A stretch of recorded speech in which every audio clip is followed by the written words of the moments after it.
Hello everyone, my name is Shubham Sagar. 29th October 2025, page number 14, The Hindu, an awesome article appeared on India's diaspora diplomacy, which is associated with GS2. Indian diaspora is explicitly mentioned in our GS mains paper 2 of UPSC CSC syllabus. So now, diaspora, there are different types of diaspora. So in this particular video of mine, we talked about, how West Asian diaspora gives us primarily economic stability, North American political stability because US is very strong, Fiji, Mauritius cultural stability because they have preserved our 200, 300 years old culture when they have gone to these countries, especially for plantation agriculture. So we have talked about this very important article.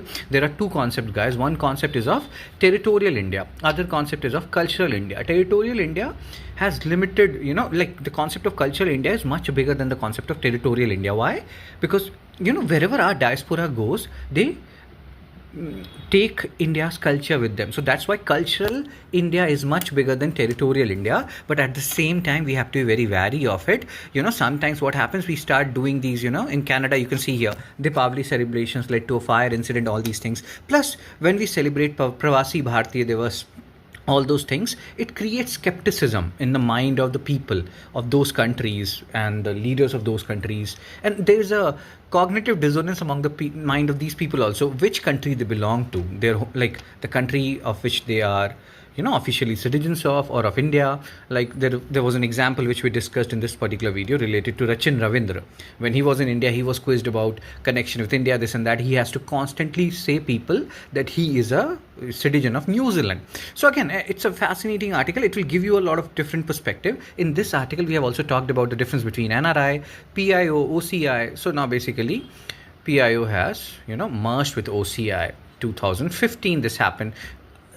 This whole thing, why we have to be very careful with our diaspora, because Israeli diaspora, if you look at it, they are having a lot of say in US politics, etc., etc. So that's why people are a little concerned that, see this anti-immigrant sentiments, they're already rising in many countries, and attacks are happening against Indians.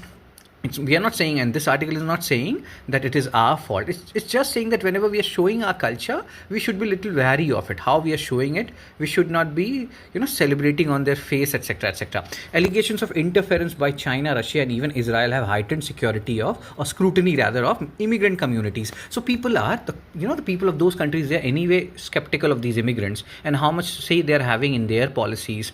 India is not accused of at the same level, but you can understand why people, and we should be wary and how we should treat our diaspora. So that is what this article is all about. Awesome article, guys. Do have a look at it.